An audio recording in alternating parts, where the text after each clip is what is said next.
CM ಹೆಸರಲ್ಲಿ ಕಾಂಗ್ರೆಸ್ನ rowdyism case ಈಗ ಬಹಳ ಬೆಳವಣಿಗೆ ಆಗ್ತಾ ಇದೆ. ಕಾಂಗ್ರೆಸ್ ಅವರ ಹೆಸರು ಹೇಳ್ಕೊಂಡು ಸಿದ್ದರಾಮಯ್ಯ ಅವರ ಹೆಸರನ್ನ ಬಳಕೆ ಮಾಡ್ಕೊಂಡು ಯತೀಂದ್ರ ಸಿದ್ದರಾಮಯ್ಯ ಅವರ ಹೆಸರನ್ನ ಬಳಕೆ ಮಾಡ್ಕೊಂಡು ರೌಡಿಸಂ ಅನ್ನ ಮಾಡಿದ ಕಾಂಗ್ರೆಸ್ ಕಾರ್ಯಕರ್ತ ಸಿಎಂ ಹೆಸರಲ್ಲಿ ಕಾಂಗ್ರೆಸ್ಸಿಗನ ರೌಡಿಸಂ ಕೇಸ್ ಬೆಳವಣಿಗೆ. ಪೊಲೀಸ್ ಮಹಾನಿರ್ದೇಶಕರ ಮೊರೆ ಹೋದ ಸಂತ್ರಸ್ತರು ಕಾಂಗ್ರೆಸ್ಸಿಗನ ಗೂಂಡಾಗಿರಿಯಿಂದ ನಮಗೆ ರಕ್ಷಣೆ ಕೊಡಿಸಿ. DG and ADGP doctor M A ಸಲೀಂಗೆ ಕುಟುಂಬ ಕೋರಿಕೊಂಡಿದೆ. ರಾಜು ಅನ್ನೋರು ನಮಗೆ ಬದುಕೋಗ್ ಬಿಡ್ತಾ ಇಲ್ಲ ಸರ್. ಪೊಲೀಸ್ ಮಹಾನಿರ್ದೇಶಕರ ಕಚೇರಿಯಲ್ಲಿ ಮೀಟಿಂಗ್. ಕುಂದುಕೊರತೆ ಹಾಗೂ ಮಾನವ ಹಕ್ಕು ವಿಭಾಗದ ಚರ್ಚೆ ಮಾಡಲಾಗಿದೆ. ಐಜಿಪಿ ದೇವಜ್ಯೋತಿ ರೇ ಅವರಿಂದ ಪ್ರಕರಣದ ಬಗ್ಗೆ ಚರ್ಚೆ ಮಾಡಲಾಗಿದೆ. ಸಿಎಂ ಹೆಸರಲ್ಲಿ ಕಾಂಗ್ರೆಸ್ಸಿಗನ ರೌಡಿಸಂ ಕೇಸ್ ಈಗ ಬೆಳವಣಿಗೆ ಆಗ್ತಾ ಇದೆ. ಪೊಲೀಸ್ ಮಹಾನಿರ್ದೇಶಕರ ಮೊರೆ ಹೋದ ಸಂತ್ರಸ್ತರು ಕಾಂಗ್ರೆಸ್ಸಿಗನ ಗೂಂಡಾಗಿರಿಯಿಂದ ನಮಗೆ ರಕ್ಷಣೆ ಕೊಡಿಸಿ ಅಂತ ಬೇಡ್ಕೊಂಡಿದ್ದಾರೆ. DG and ADGP doctor M A ಸಲೀಂಗೆ ಕುಟುಂಬ ಕೋರ್ಕೊಂಡಿದೆ. ರಾಜು ಅನ್ನೋರು ನಮಗೆ ಬದುಕೋಗ್ ಬಿಡ್ತಾ ಇಲ್ಲ ಸರ್. ಪೊಲೀಸ್ ಮಹಾನಿರ್ದೇಶಕರ ಕಚೇರಿಯಲ್ಲಿ ಮೀಟಿಂಗ್ ಮಾಡಲಾಗಿದೆ. ಕುಂದುಕೊರತೆ ಹಾಗೂ ಮಾನವ ಹಕ್ಕು ವಿಭಾಗದ ಚರ್ಚೆಯನ್ನ ಮಾಡಲಾಗಿದೆ. ಇನ್ನು ಐಜಿಪಿ ದೇವಜ್ಯೋತಿ ರೇ ಅವರಿಂದ ಪ್ರಕರಣದ ಬಗ್ಗೆ ಚರ್ಚೆಯನ್ನು ಕೂಡ ಮಾಡಲಾಗಿದೆ. ಸಿಎಂ ಹೆಸರಿನಲ್ಲಿ ಕಾಂಗ್ರೆಸ್ಸಿಗ ರೌಡಿಸಂ ಮಾಡಿದ್ರು. ಈ ಒಂದು ಕೇಸ್ ಈಗ ಬೆಳವಣಿಗೆ ಆಗ್ತಾ ಇದೆ. ಇನ್ನು ಆ ಒಂದು ಕುಟುಂಬ ಬದುಕಲಿಕ್ಕೂ ಕೂಡ ಅವಕಾಶ ಇಲ್ಲದಂತೆ ನರಕ ಯಾತನೆಯನ್ನ ಅನುಭವಿಸಿತ್ತು. ನರಕ ದರ್ಶನವನ್ನ ಮಾಡಿಸಿದ್ದ ರಾಜು ಎಂಬಾತರು ಸದ್ಯಕ್ಕೆ ಈಗ ಈ ಒಂದು ವಿಚಾರಕ್ಕೆ ಸಂಬಂಧಪಟ್ಟಂತೆ ಈ ಒಂದು ಪ್ರಕರಣವನ್ನು ಗಂಭೀರವಾಗಿ ತೆಗೆದುಕೊಂಡಿದ್ದಾರೆ.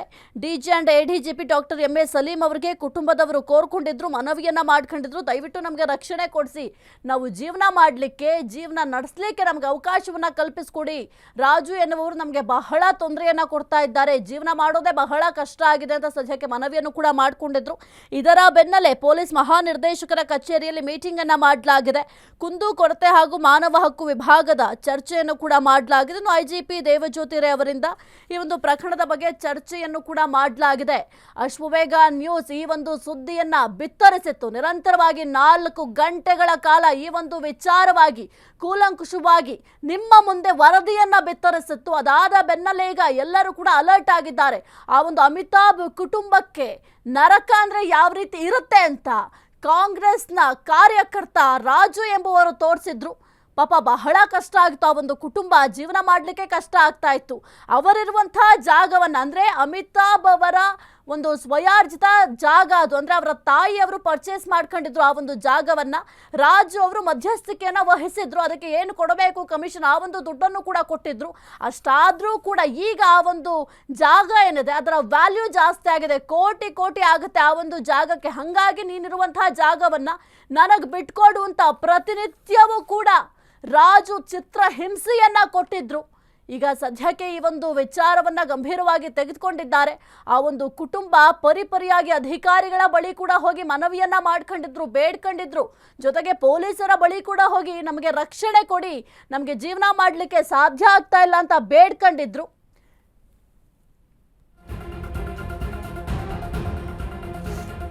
ಕೇಂದ್ರೀಯದು ಹೆಬ್ಯಾ ಗ್ರಾಮದ ಅಮಿತಾಬ್ ಅವರ ಪ್ರಕರಣ.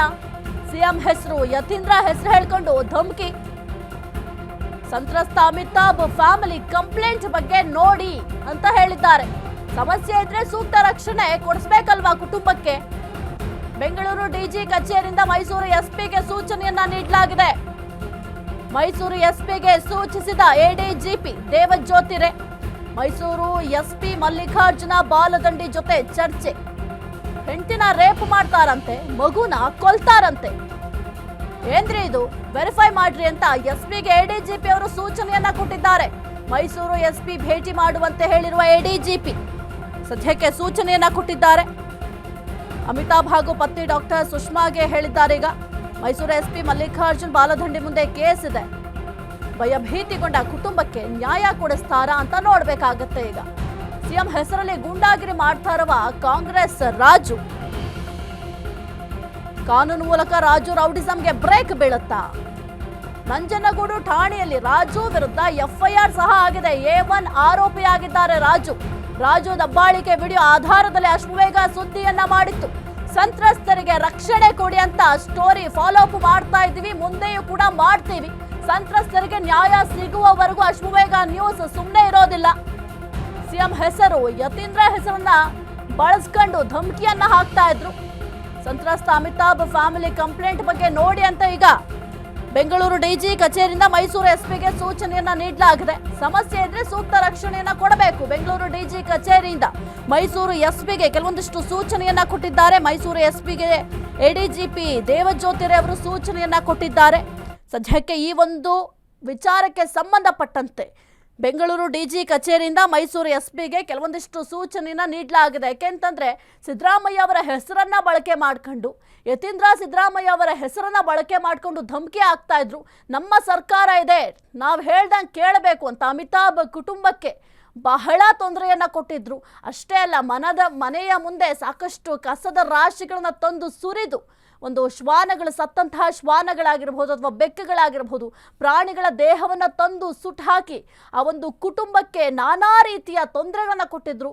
ಆ ಒಂದು ಹೊಗೆಯಿಂದ ಆ ಅಮಿತಾಬ್ ಅವರ ಮಗು 3 ವರ್ಷ, ಆ ಮಗುಗೂ ಕೂಡ ಉಸಿರಾಟದ ಸಮಸ್ಯೆ ಆಗಿತ್ತಂತೆ. ಜೊತೆಗೆ ಅಮಿತಾಬ್ ಅವರ ತಾಯಿಯ ಆರೋಗ್ಯದಲ್ಲೂ ಕೂಡ ಏರುಪೇರಾಗಿತ್ತಂತೆ. ಜೊತೆಗೆ ನೀನೇನಾದರೂ ಮನೆಯನ್ನ ಖಾಲಿ ಮಾಡಲಿಲ್ಲ, ಈ ಒಂದು ಜಾಗವನ್ನು ನನಗೆ ಬಿಟ್ಕೊಟ್ಟಿಲ್ಲ ಅಂತಂದ್ರೆ 24 ಗಂಟೆ ಡೆಡ್ಲೈನ್ ಬೇರೆ ಕೊಟ್ಟಿದ್ರಂತೆ ರಾಜು ಅನ್ನೋರು. ಕಾಂಗ್ರೆಸ್ ಮುಖಂಡ ಏನಿದ್ದಾರೆ ರಾಜು 24 ಗಂಟೆ ಡೆಡ್ಲೈನ್ ಕೊಟ್ಟಿದ್ರಂತೆ. ಈ ಮನೆ ನೀನು 24 ಗಂಟೆ ಒಳಗಡೆ ಖಾಲಿ ಮಾಡಬೇಕು, ಈ ಜಾಗ ನನಗೆ ಬಿಟ್ಕೊಡ್ಬೇಕಿಲ್ಲ ಅಂತಂದ್ರೆ ನೀನು ಹೆಂಡತಿನ ರೇಪ್ ಮಾಡ್ತೀವಿ, ನಿಮ್ಮ ಮಗುನ ಕೊಲೆ ಮಾಡ್ತೀವಿ ಅಂತ ಬೆದರಿಕೆ ಹಾಕಿದ್ರಂತೆ, ಧಮಕಿಯನ್ನ ಹಾಕಿದ್ರಂತೆ. ಇನ್ನು ಕೆಲವೊಂದಿಷ್ಟು ವಿಡಿಯೋಗಳನ್ನ ನೀವು ಕೂಡ ಗಮನಿಸಿರಬಹುದು. ನಿರಂತರವಾಗಿ ಅಶ್ವವೇಗ ನ್ಯೂಸ್ ಸುದ್ದಿಯನ್ನ ಬಿತ್ತರಿಸಿತು. ಪ್ರತಿಯೊಂದು ವಿಡಿಯೋವನ್ನು ಕೂಡ ನಿಮ್ಮ ಮುಂದೆ ಇಟ್ಟಿದ್ವಿ. ಎಷ್ಟು ಕ್ರೂರತ್ವ ಮೆರೆದಿದ್ರು, ಜೊತೆಗೆ ಕಲ್ಲು ತೂರಾಟ ಮಾಡಿದ್ರು ಮನೆಯ ಮೇಲೆ. ಒಂದು ಕುಟುಂಬ ಜೀವನ ಮಾಡಲಿಕ್ಕೆ ಹಕ್ಕನ್ನ ಕಳಕಳೋ ರೀತಿಯಲ್ಲಿ ಅಷ್ಟರ ಮಟ್ಟಿಗೆ ಚಿತ್ರ ಹಿಂಸೆಯನ್ನ ಕೊಟ್ಟಿದ್ರು. ಜೀವಿಸುವ ಹಕ್ಕನ್ನ ಕಸಲಿಕ್ಕೆ ಪ್ರಯತ್ನ ಪಟ್ಟಿದ್ರು. ಸಿದ್ದರಾಮಯ್ಯ ಅವರ ಹೆಸರನ್ನ ಬಳಕೆ ಮಾಡ್ಕೊಂಡು ಕಲ್ಲು ತೂರಾಟ ಮಾಡೋದ್ ಕೇಳ್ತೀರಾ?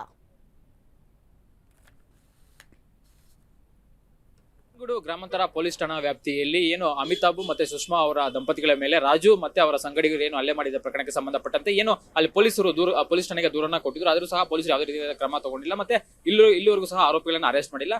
ಸೊ ಈ ಬಗ್ಗೆ ಇವತ್ತು ಏನೋ ಇಬ್ರು ದಂಪತಿಗಳು ಬಂದ್ಬಿಟ್ಟು ಏನು ಡಿಜಿ ಐಜಿಪಿ ಸಲೀಂ ಅವರಿಗೆ ದೂರನ್ನ ಕೊಟ್ಟಿರುವಂತದ್ದು. ಸೊ ದೂರು ಕೊಟ್ಟಾದ್ಮೇಲೆ ಇದೀಗ ನಮ್ಮ ಜೊತೆಗೆ ದಂಪತಿಗಳಿದ್ದಾರೆ, ಅವ್ರನ್ನೇ ಮಾತಾಡಿಸ್ತೀನಿ, ಏನ್ ಹೇಳಿದ್ದಾರೆ ಮತ್ತೆ ಅವ್ರಿಗೆ ಈಗ ಎಷ್ಟು ವಿಶ್ವಾಸ ಬಂದಿದೆ. ಮೇಡಮ್, ಈಗ ನೀವು ಬಂದು ಡಿಜಿ ಐಜಿಪಿ ಸಲೀಂ ಅವರಿಗೆ ಭೇಟಿ ಮಾಡಿ ದೂರನ್ನ ಕೊಟ್ಟಿದ್ದೀರಾ, ಏನ್ ಹೇಳಿದ್ರು ಮೇಡಮ್? ಸರ್, ಅದೇ ಇವಾಗ ಇಲ್ಲಿ ಬಂದು ಭೇಟಿಯಾಗಿ ಕಂಪ್ಲೇಂಟ್ ನ ರೇಸ್ ಮಾಡಿದೀವಿ. ಅವರು ಲೋಕಲ್ SP ಅವರಿಗೆ ವಿಷಯನ ತಿಳಿಸಿದ್ರು ನಮ್ಮ ಮುಂದೆ. ಸೊ ಅದೇ we are hoping for the best. ನಮ್ಗೆ ಏನ್ ರಕ್ಷಣೆ ನಾವು ಕೇಳಿದೀವಿ SP ಸಾಹೇಬ್ರ ಹತ್ರ, ನಮ್ಗೆ ಥ್ರೆಟ್ ಇದೆ, ದಯವಿಟ್ಟು ನಮ್ಗೆ ಸೆಕ್ಯೂರಿಟಿ ಬೇಕು ಅಂತ ಹೇಳಿ ಏನ್ ಕೇಳಿದೀವಿ ಅದು ನಮ್ಗೆ ಸಿಗುತ್ತೆ ಅನ್ನೋ ನಂಬಿಕೆಯಲ್ಲಿದ್ದೀವಿ. ನೋಡ್ಬೇಕೇನಾಗತ್ತೆ. ಅಲ್ಲಿ ಪೊಲೀಸರು ಯಾವ ರೀತಿ ನಿಮ್ಗೆ ನೀವು ಕಂಪ್ಲೇಂಟ್ ಕೊಡಕ್ ಹೋಗೋ ಸಂದರ್ಭದಲ್ಲಿ ನಿಮ್ಗೆ ಏನು ಎಷ್ಟು ಡಿಲೇ ಮಾಡಿದ್ರು ಮೇಡಮ್? ಇಲ್ಲ, ಇಲ್ಲಿ ನಮ್ಗೆ ಆಫೀಸಲ್ಲಿ ನಮ್ಗೆ ಡಿಲೇ ಆಗ್ಲಿಲ್ಲ. ಹೋದ ನಂತರ ನಮ್ಗೆ ಕಂಪ್ಲೇಂಟ್ ರಿಸೀವ್ ಮಾಡಿದ್ರು, ತಗೊಂಡ್ರು, ಏನ್ ವಿಚಾರ ನಡೆದಿದೆ ಅಂತ ಹೇಳಿ ತಿಳ್ಕೊಂಡು ನಾನು ಅದಕ್ಕೆ ತಕ್ಕಂತ ಕ್ರಮಗಳನ್ನ ತಗೊಳ್ಳಿಕ್ಕೆ ಹೇಳ್ತೀನಿ ಅಲ್ಲಿ SP ಅವರಿಗೆ ಅಂತ ಹೇಳಿದ್ರು.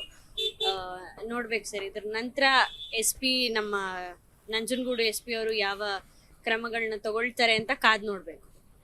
ಸರ್, ಇನ್ನೊಂದು, ಈಗ ನೀವು ಬಂದು ಡಿಜಿ ಐಜಿಪಿಗೆ ಕಂಪ್ಲೇಂಟ್ ಕೊಟ್ಟಿದ್ದಾರೆ, ಏನ್ ಅನ್ಸುತ್ತೆ ಸರ್ ನಿಮ್ಗೆ? ಏನೋ ಒಂದು ಕಾನ್ಫಿಡೆನ್ಸ್ ಬಂದಿದೆ ನಿಮ್ಗೆ ಇವಾಗ? ಫಸ್ಟ್ ನಾನು ಅಶ್ವವೇಗ ಮಾಧ್ಯಮದವರಿಗೆ ಥ್ಯಾಂಕ್ಸ್ ಹೇಳ್ತೀನಿ, ಮತ್ತೆ ಎಲ್ಲಾ ಮಾಧ್ಯಮದವರಿಗೆ.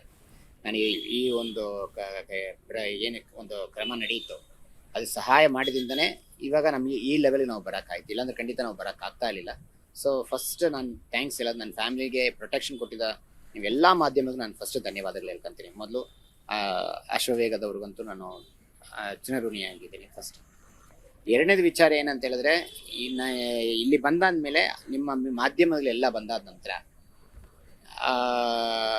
ನಮಗೆ ಹೆಚ್ಚಿಗೆ ನಮಗೆ ಇಲ್ಲಿ ವೆಯ್ಟ್ ಮಾಡೋಕ್ಕೆ ಅವಕಾಶನೇ ಕೊಟ್ಟಿಲ್ಲ. ಇಮ್ಮಿಡಿಯೇಟಾಗಿ ಕಂಪ್ಲೇಂಟ್ನ ರಿಸೀವ್ ಮಾಡ್ಕೊಂಡ್ರು. ಇಮ್ಮಿಡಿಯೇಟಾಗಿ SP ಸಾಹೇಬರು ಕೂಡ ಈ ವಿಚಾರವನ್ನು ನಾವು ಮಂಡಿಸಿದ್ವಿ, ನೀವು ಇಮ್ಮಿಡಿಯೇಟಾಗಿ ನೀವು ಹೊರಡಿ, ನಾಳೆ ಬೆಳಗ್ಗೆ ನೀವು ಹೋಗಿ ಅವ್ರ ಹತ್ರ ಮಾತಾಡಿ, ನಿಮಗೆಲ್ಲ ಏನೋ ಸಹಾಯ ಬೇಕು, ನಿಮ್ಗೇನು ಸೆಕ್ಯೂರಿಟಿ ಬೇಕು, ಪೊಲೀಸ್ ಟೀಮಿಂದ ನಿಮಗೆ ಸೆಕ್ಯೂರಿಟಿ ಸಿಗುತ್ತೆ ಅಂತ DGP ಸಾಹೇಬರು ಹೇಳಿದ್ದಾರೆ ಸರ್. ನಿಮ್ಗೆ ಯಾವ ರೀತಿ ಭದ್ರತೆ ಬೇಕಂತ ಕೇಳಿರೋಂಥ ಸರ್, ಮತ್ತೆ ನಿಮ್ಗೆ ಯಾವ ರೀತಿ ಇದರಿಂದ ಪರಿಹಾರ ಬೇಕು ಅಂತ? ಸರ್, ನಾನು ಹೇಳೋದು ಏನಂತ ಹೇಳಿದ್ರೆ, ಯಾವುದೇ ಒಂದು ವಿಚಾರ ಇರಲಿ, ಯಾವುದು ಇವಾಗ ಒಂದು ಕೋರ್ಟ್ಲಿ ಒಂದು ಕೇಸ್ ಇದೆ ಅಂತ ಹೇಳಿದ್ರೆ ಅದು ಕೋರ್ಟ್ಲಿ ಪರಿಹಾರವನ್ನು ಕಾಣಬೇಕು. ಈ ರೌಡಿಸಮ್ ಇಂದನೋ ಇಲ್ಲ ಕಿತ್ಕೊಳ್ಳೋದಿಂದನೋ ಗಲಾಟೆ ಮಾಡೋದಿಂದನೋ ಥ್ರೆಟ್ಟಿಂದನೋ ಇದು ಪರಿಹಾರ ಅಲ್ಲ. ಅದು ಯಾರೇ ಆಗಿರ್ಬೋದು. ಅದನ್ನ ಸ್ವಲ್ಪ ಈ ಗಲಾಟೆ ಮಾಡೋದನ್ನ ನಿಲ್ಲಿಸಿ ಆ ಥ್ರೆಟ್ನ ಸ್ವಲ್ಪ ನಿಲ್ಲಿಸಿದ್ರೆ ಸಾಕು, ಅಷ್ಟೇ ನಾನು ಕೇಳ್ತಾ ಇರೋದು. ಆಮೇಲೆ ಯಾರು ಇದನ್ನ ಪ್ರಚೋದನೆ ಮಾಡ್ತಾ ಇದ್ದಾರೆ ಅವರಿಗೆ ನ್ಯಾಯಾಲಯದಲ್ಲಿ ಅಥವಾ ಅವರಿಗೆ ಒಂದು ಕಾನೂನು ರೀತಿಯಲ್ಲಿ ಕ್ರಮ ತೆಗೆದುಕೊಳ್ಬೇಕು ಅಂತ ನಾನು ಕೇಳ್ಕೊತಾ ಇದ್ದೀನಿ. ಅದು ಯಾರೇ ಆಗಿದ್ರು ಸರಿ, ಅವರು ರಾಜು ಆಗಿರ್ಬೋದು, ಅವ್ರ ಹಿಂದೆ ಯಾರಿರ್ತಾರೋ we don't know properly. So ಅವ್ರ ಮೇಲೆ ಯಾರೇ ಇದ್ರು ಕೂಡ ಅಟ್ಲೀಸ್ಟ್ ಅವ್ರ ಮೇಲೆ ಏನು ಕ್ರಮ ತಗೋಬೇಕು. ನಮ್ಮ ಫ್ಯಾಮಿಲಿಗೆ ಸ್ವಲ್ಪ ಸೆಕ್ಯೂರಿಟಿ ಕೊಡಬೇಕು ಅಂತ ನಾನು ಕೇಳ್ಕೊತೀವಿ ಸರ್. ಮೇಡಮ್, ನೀವು ಈಗ ಈ ಪೊಲೀಸ್ ADGP ಅವ್ರನ್ನ ಸಹ ಭೇಟಿ ಮಾಡಿದ್ರಿ, ಗ್ರೀವೆನ್ಸ್ ಹೇಳ್ಕೊಂಡಿದ್ರಿ, ಈ ನಾಳೆ ಹೋಗಿ ಭೇಟಿ ಮಾಡ್ತಾ ಇದ್ದೀರಾ. ಸೊ ಏನು ಅನ್ಸುತ್ತೆ ಮೇಡಮ್? ಸರ್ ಅದೇ ನಾನು ಇಲ್ಲಿ ಹೋದ ನಂತರ ನ್ಯಾಯ ಸಿಗುತ್ತೆ ಅನ್ನೋ ಕಾನ್ಫಿಡೆನ್ಸ್ ಅಲ್ಲೇನೆ ನಾನು ನಾಳೆ ಹೋಗ್ತೀನಿ ಸರ್. ನಾಳೆ 11 o'clock ಹೋಗಿ ನಾನು ಹೇಳಿದ್ದೀನಿ, ಇನ್ಫಾರ್ಮ್ ಮಾಡಿದ್ದೀನಿ SP ಅವರಿಗೆ. ಅವ್ರ ಕಡೆಯಿಂದ ನಿಮಗೆ ಪ್ರೊಟೆಕ್ಷನ್ ಸಿಗುತ್ತೆ ಅಂತ ಹೇಳಿದ್ರು. ಯಾಕೆಂದ್ರೆ ನಿಮಗೆ ಗೊತ್ತಿರೋಂಗೆ ನನಗೆ 3 ವರ್ಷದ ಮಗು ಇದೆ, ಕಿಡ್ನಾಪ್ ಮಾಡ್ತೀನಿ ಅಂತ ಹೇಳಿದ್ದಾರೆ. ಸೊ ಪೊಲೀಸ್ ಇದ್ದ ಟೈಮಲ್ಲೇನೆ ಒಬ್ಬ ಕುಡ್ಕೊಂಡು ಬಂದು ಕಿಡ್ನಾಪ್ ಮಾಡ್ತೀನಿ ಅಂತ ಪೊಲೀಸ್ ಮುಂದೆನೆ, ಅದು ಬೆಳಗ್ಗೆ ಟೈಮಲ್ಲಿ ಹೇಳ್ತಾನೆ ಅಂದ್ರೆ ನೈಟ್ ಟೈಮ್ ನಮ್ಗೇನು ಪ್ರೊಟೆಕ್ಷನ್ ಇರುತ್ತೆ? ನಾವು ಬರೀ ಫ್ಯಾಮಿಲಿ ಇರ್ತೀವಿ ಮನೇಲಿ. ಸೊ ಅದೇ ಪ್ರೊಟೆಕ್ಷನ್ಗೋಸ್ಕರನೇ ರಿಕ್ವೆಸ್ಟ್ ಮಾಡಿದ್ವಿ ನಾವು, ಸೆಕ್ಯೂರಿಟಿ ಬೇಕು ನಮಗೆ ಅಂತ ಹೇಳಿ ರಿಕ್ವೆಸ್ಟ್ ಮಾಡಿದ್ವಿ. ಅದೇ ರಿಕ್ವೆಸ್ಟ್ನ ನಾವು DGP ಸಾಹೇಬ್ರಿಗೂ ಹೇಳಿದ್ವಿ. ಅವ್ರು ಹೇಳಿದ್ದಾರೆ ನಾಳೆ ಹೋಗಿ ಬೆಳಗ್ಗೆ ಸರ್ನ ಭೇಟಿಯಾಗಿ ನಿಮ್ಗೇನು ಪ್ರೊಟೆಕ್ಷನ್ ಬೇಕೋ ಅದು ಸಿಗತ್ತೆ ಅಂತ ಹೇಳಿದ್ದಾರೆ. ನೋಡ್ಬೇಕು ಸರ್, ನಾಳೆ ಬೆಳಗ್ಗೆ ಹೋಗಿ ಭೇಟಿ ಆಗ್ಬೇಕು. ಇದಿಷ್ಟು ಏನೋ ಸುಷ್ಮಾ ಮತ್ತೆ ಅಮಿತಾಬ್ ಅವರ ದಂಪತಿಗಳ ಮಾತಾಗಿರುತ್ತದೆ. ಈಗ ದೂರನ್ನ ನಾವು ADGP ಅವರಿಗೆ ಕೊಟ್ಟಿದ್ವಿ, ಅವರು ಅದನ್ನ SP ಅವರಿಗೆ ಫಾರ್ವರ್ಡ್ ಮಾಡಿದ್ದಾರೆ. ಅಂದ್ರೆ ನಾಳೆ ನಾವು ಹೋಗಿ ಭೇಟಿಯನ್ನು ಮಾಡ್ತೀವಿ, ಮತ್ತೆ SP ಮುಂದೆ ಹೋಗ್ಬಿಟ್ಟು ನಮ್ಗೆ ಯಾವ ರೀತಿ ಭದ್ರತೆ ಬೇಕು ಮತ್ತೆ ಏನು ಬೇಕು ಅನ್ನೋದನ್ನ ಕೇಳ್ತೀವಿ ಅನ್ನೋ ಮಾತನ್ನ ಹೇಳ್ತಾ ಇರುವಂತದ್ದು. ಕ್ಯಾಮ್ರಾಮನ್ ಕಿರಣ್ ಜೊತೆ ಅರುಣ್ ಕುಮಾರ್, ಅಶೋಕ ನ್ಯೂಸ್, ಬೆಂಗಳೂರು.